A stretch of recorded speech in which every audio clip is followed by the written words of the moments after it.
Hey everyone, welcome to Gaming Explained. In today's video, I'm gonna show you how to clear Killer Bean cache. So let's get started. Begin by launching settings on your mobile device. Scroll down until you find Apps option. Tap on it. Now select Manage Apps option. In the search bar, type in Killer Bean and perform your search. Tap on it. At the bottom of your screen, you'll be able to find Clear Data option. Tap on it.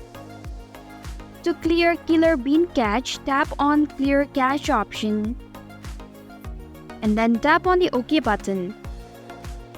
And this is how you can clear Killer Bean cache. Thanks for watching Gaming Explained. If you like this video, hit the like button and drop a comment with any questions or feedback. If you're new, subscribe and click the bell icon to stay updated on the future videos.